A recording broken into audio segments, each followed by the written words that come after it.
Good morning and happy Friday. I hope everybody's had a good week this week. It's kind of been a choppy market. Not not really hot, not super cold. There's been some excellent opportunities this week, and there's been some tricky opportunities this week, and it's just been one of those weeks. And it's been a week to learn patience and perseverance. And so that leads me to our verse for today, Galatians 6, verse 9. Let's not become discouraged in doing good, for in due time we will reap if we do not become weary.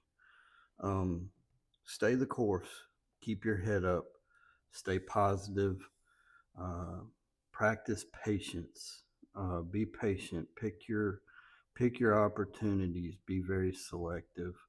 Right now, it's all about taking A plus setups. Don't compromise on your rules. Don't compromise um, on what you're doing. Stay strictly with what's working best for you right now. To, right now just seems like to be not a time to test other strategies uh, that you're that that you're wanting to develop a little bit. Right now seems to be more of a time to really lock in on the strategies that work best for you and not getting outside of that comfort zone. Um, as you can see, the last 2 days, uh, I did not trade. Uh, Wednesday, I didn't trade, which typically on Wednesdays, I don't trade. Wednesdays are kind of a hit and miss days. I've had some good days, as you can see back on the 29th. Had a good day. But I've also had my biggest losers on Wednesdays. And right now, I'm just staying away from the market on Wednesdays. I didn't even look at the charts really on Wednesday. Yesterday, well, I didn't get much sleep Wednesday night, and I woke up very lethargic, uh, very tired. I only had maybe in about an hour and a half of sleep, um, and that's due to some back issues and just not being able to sleep due to the back issues, and that's okay. So I just said, you know what? Today is not going to be a day I want to be trading in the market. Um, so again, I really didn't even look at the charts at all yesterday. Um, just focused on uh, trying to get some rest and trying to get comfortable and having a good day.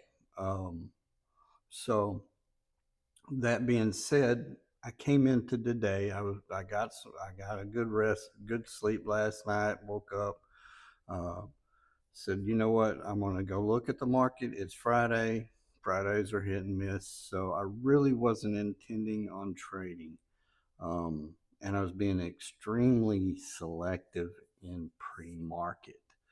Um, so ultimately, I ended up taking one trade this morning after market open on H HCWB. It's a it's a stock I had traded before in the past, and I think I made maybe $70.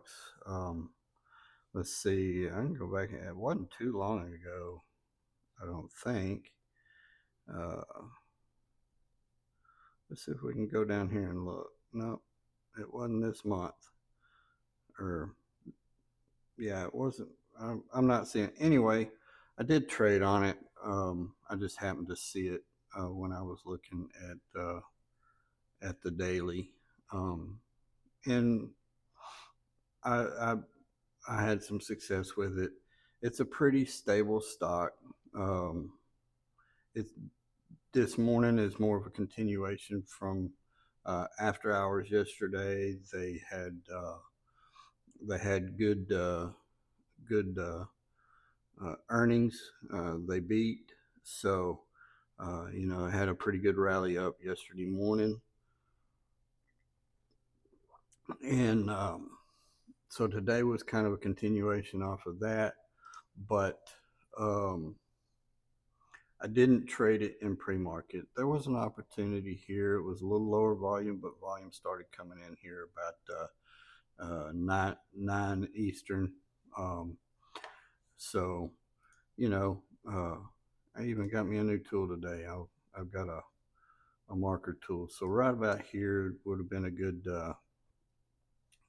opportunity to get in. Um, you know, and then that was really kind of your only clean play there. Might have could have got a quick scalp right here, but you would have needed to get out real quick up here. Um, and then it just kind of um, tapered off and kind of dropped down. Then it started climbing back up, coming into market open. I was actually late getting to the charts this morning, and you know, um, when I came in, it was in a halt. So I believe it halted up right about here. Uh, yeah, right in here. It halted up. Um, and then it opened up and it flushed down.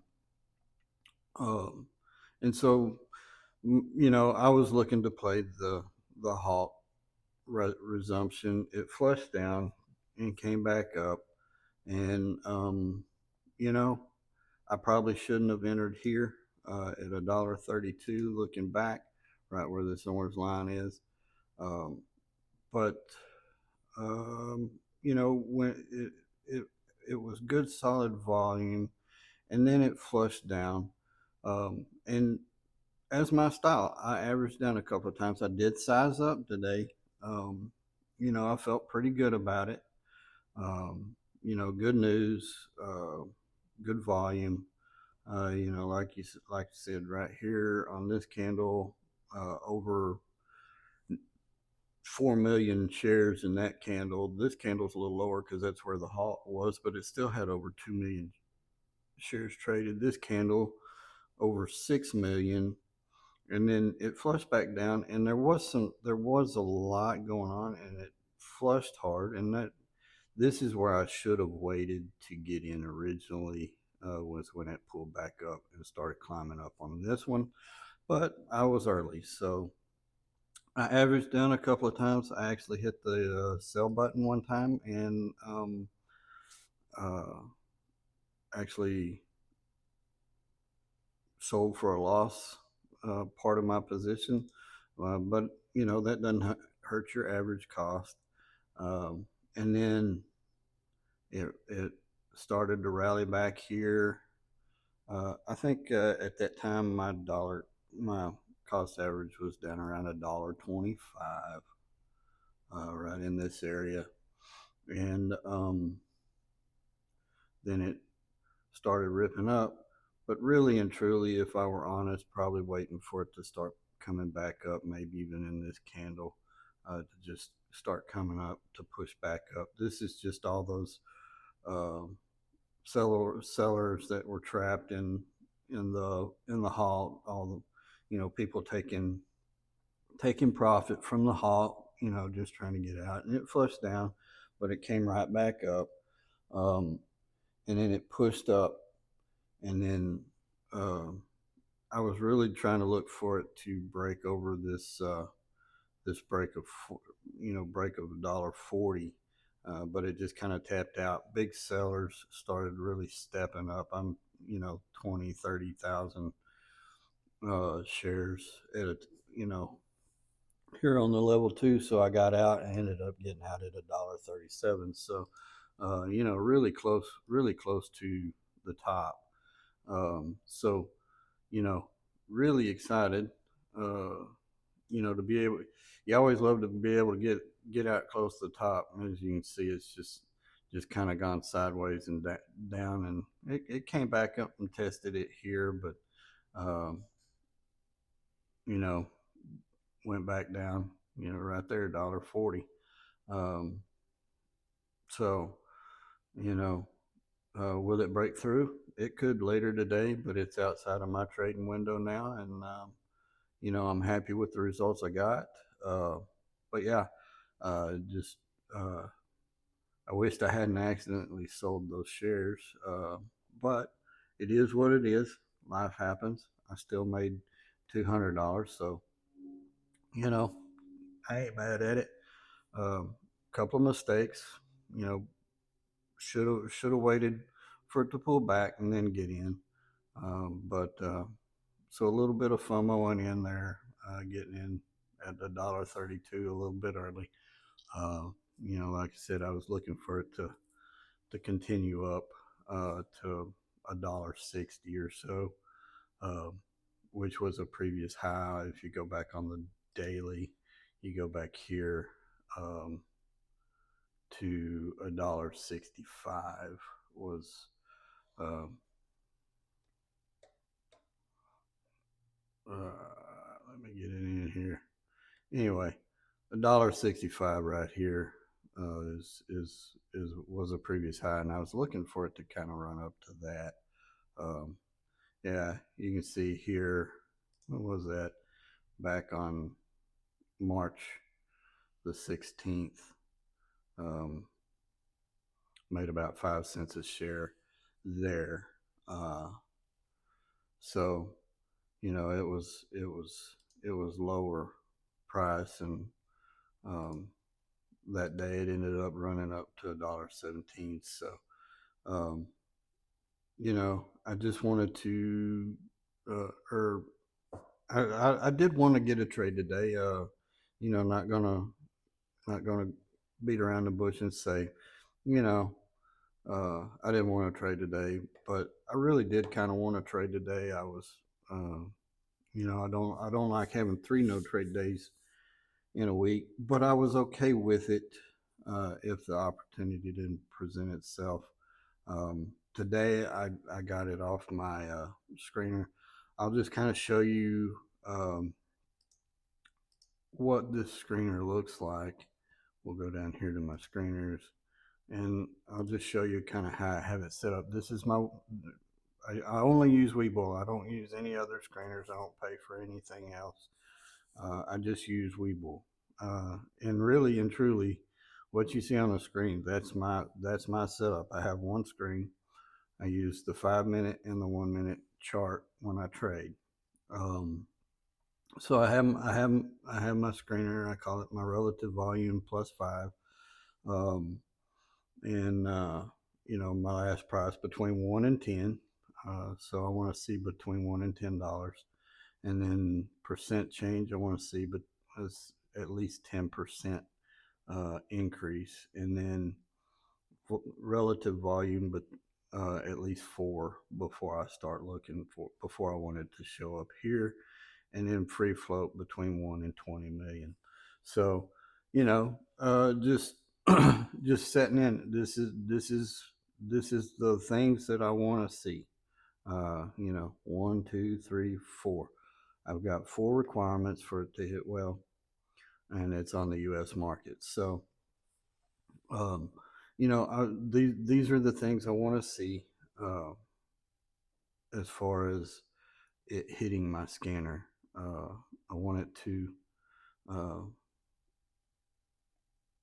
I want to be able to kind of filter out some of the noise. A lot of times I'll use the top gainers. Well, as you can see, HCWB is right here in the top gainers, and PII, it's here. Uh, but if you notice the relative volume, we go over here, should tell me. Well, you can see the volume is 22 million. The average volume is 92 million.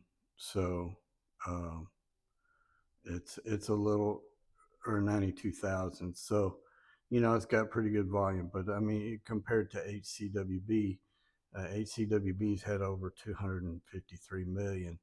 AUUD 105 million. So there's liquidity there. There's ability to get in and out. I'm not trading massive size. but I don't want to be sitting there waiting for my order to fill when I want to get out. I want to get in and I want to get out. When I hit the buy button, I want it to buy. When I hit the sell button, I want it to sell. So I don't want to be sitting there waiting for it to fill my order. So that kind of plays into this. Just being able to get in and get out easily with that amount of volume, you're able to do so. 22 million, I could still, with my share size, I'd still be able to get in and out. It's on the higher side of my price range, $9.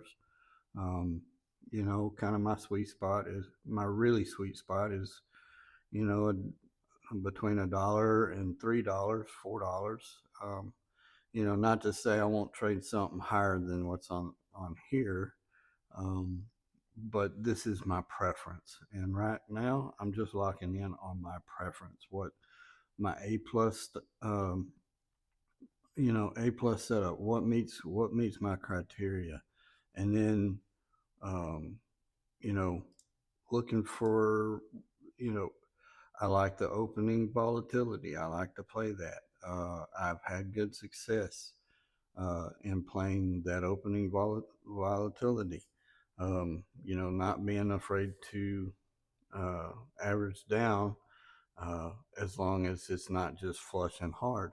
Um, you know, watching the time and sales, watching the level two, being familiar with what's out there, and then taking the trade based off the data rather than emotion. Hopping in here was more the original position was more of an emotional. Let's get in and see if we can get this break up over 40, because we ran up to what was it, nearly uh, yeah, $1.35. So you know there was some logic, but it was let's try to get in and get this push up instead of waiting for the pullback after uh, the the halt.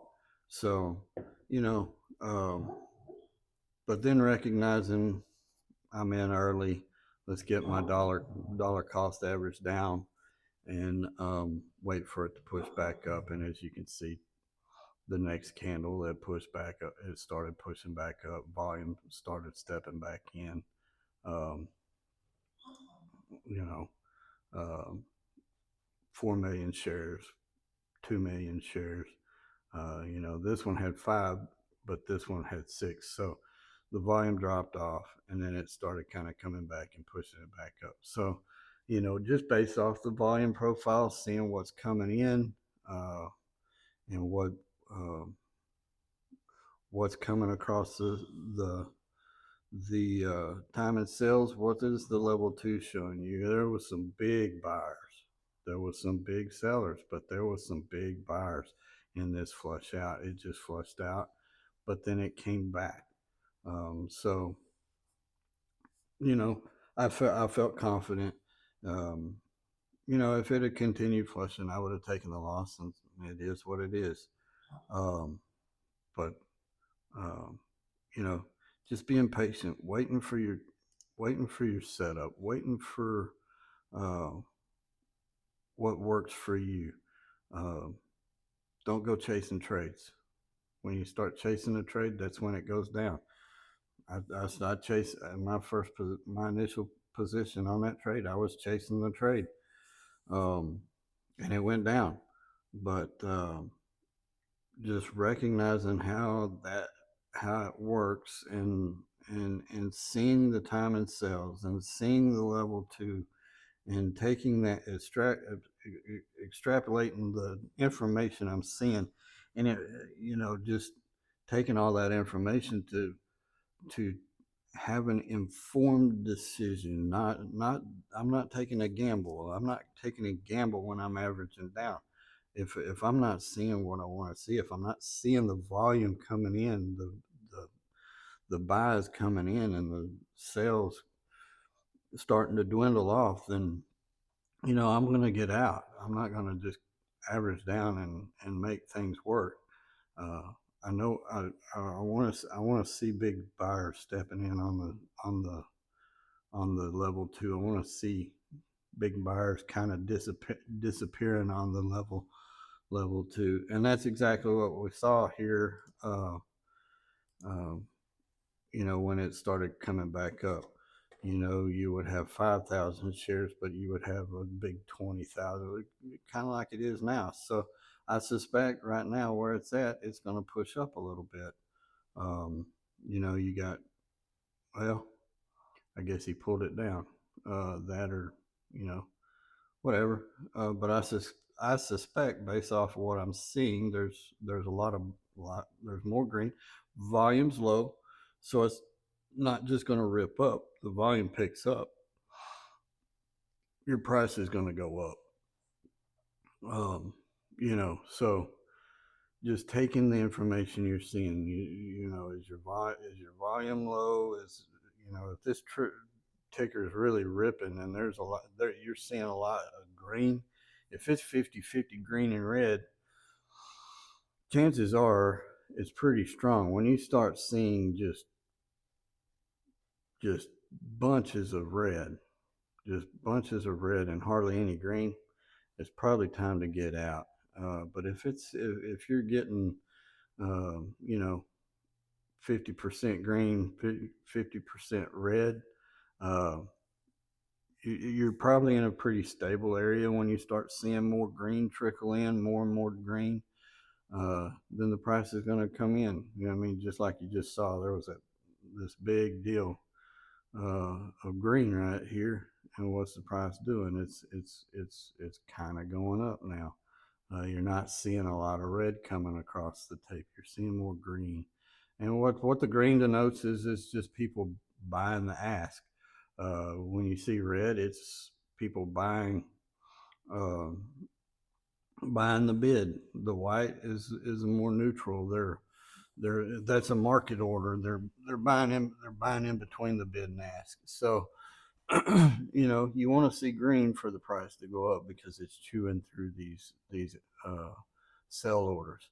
These are your sellers and these are your buyers. Um, right now, as you can see, it's pretty even. It's pretty straight across the board.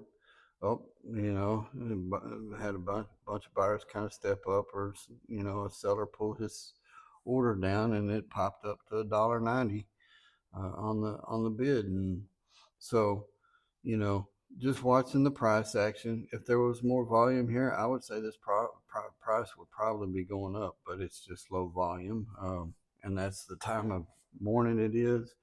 That initial volatility's kind of settled down, and it's just running sideways.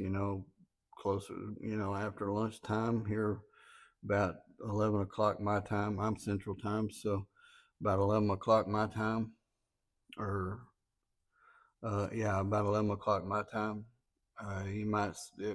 Volume might pick up, but I don't really trade in the afternoons.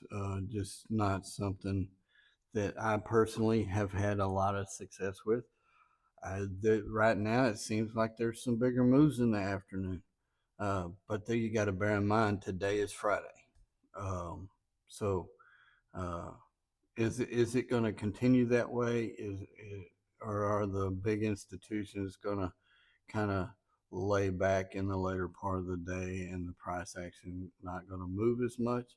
Or are the retail traders like you and I going to step up in the afternoon and drive the price higher? As you can see, it's up to $1.20. You know, 3 cents from where we were looking at it just a minute ago, $1.22. So you know, uh, who knows? Um, all I can do is play it in the moment, and based off of my results, when I go back and I look, you know, uh, at all the trades, when did I trade? When was the trade? What was the price range?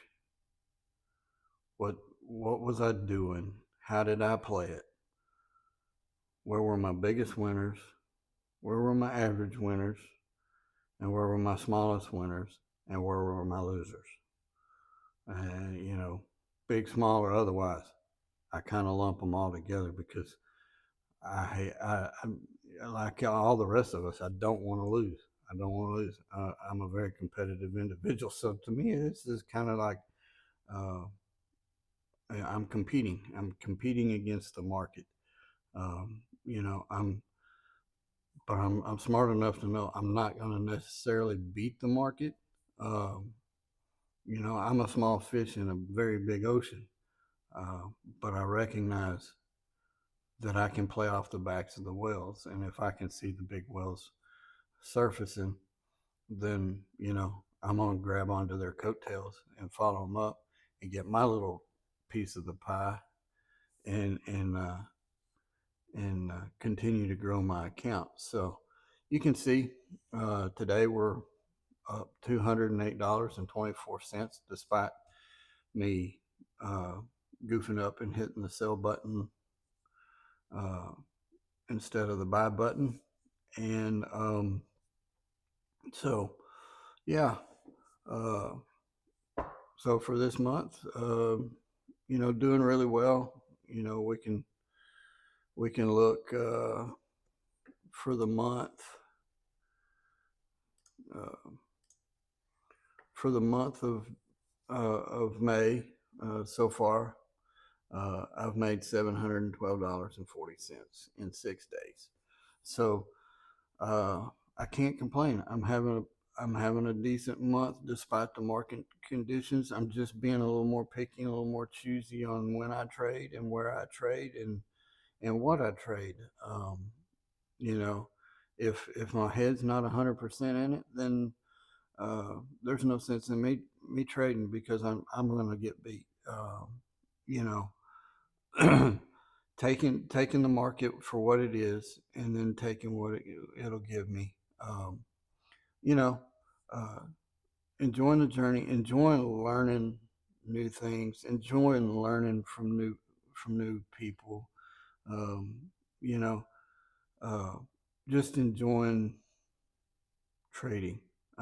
It is something I do enjoy doing, and I think you kind of might have to be a little sick in the head, I guess, uh, because because it can be trying, it can be difficult, but you do have to enjoy it. But one thing I can't stress, and I see a lot of people doing, is they're trying new things, and I don't want you to try new things uh, for the sake of trying to make more money. Do what's been making you money. Uh, you know, even if it is $20 today, or $15, or $7, you made $7. You know, um, become consistent. Do what's made you money, not what's losing you money. You know, or what's not proven. You don't have that data to support it. If you're trying all different kinds of things, you're never going to be successful because you're not getting good at one thing. It's kind of a Chick-fil-A approach. They got good at making chicken sandwiches and chicken nuggets, and they stuck with it. They didn't start making chicken, or beef tacos. They stuck with chicken, making the same chicken over and over and over. They're going to get really good at it. Five Guys Burgers, they just make burgers and French fries. They don't do anything else. They got really good at making really good hamburgers and really good French fries. They didn't, and they they're very successful companies. So for me, I have two strategies that I know work, and that's what I use. That's what I do, um, and they differ very little. Just one is in pre-market, and one is during regular trading hours. Uh, New York session, and I I stick with it and almost exclusively to that. This month, I have not tried any new uh, techniques. This is I've done only what I know works for me. Uh, haven't tried anything else. Uh, you know, I know what works, so I'm sticking to it. And so far, thank the Lord, I've done okay. Um, and I do give credit to God for my success. Um, you know, before I started really uh, putting my faith in my trading, I was not being as successful. And I can show you the moment I made that turn right here. On this day, I lost 129, but I said, "Thank you, Lord." And when I gave praise to my Lord and Savior right here on this day, my trading made a 180. Uh, I'm no longer worried about taking loss because I knew it could have been worse. I'm no longer worried about how much I made. I was just thankful that I made something. But right there on that day, when I gave thanks to the Lord on a losing day, everything just clicked. Um, you know, and even right a week later, I made $7. The smallest day I've ever had is $7.11. I was up 40, and I gave most of it back trying something that trying a couple of things that I didn't know if worked or not. Um, so, um, but I was thankful. I was thankful that hey, I made some mistakes, but I still got out green. It doesn't matter whether I win or lose. God's good. Uh, and he's going to provide good days. Uh, and if I get too crazy, he may knock me down a peg, and that's okay. I'm grateful for the lesson. I'm grateful for the opportunity to show up another day. Um, on that note, I'm kind of rambling, so I'm gonna let you go. I'm gonna let you enjoy your day. Lock in, dedicate to your strategy, dedicate to what you know works. Be patient, keep your head up, drive on, and God bless you.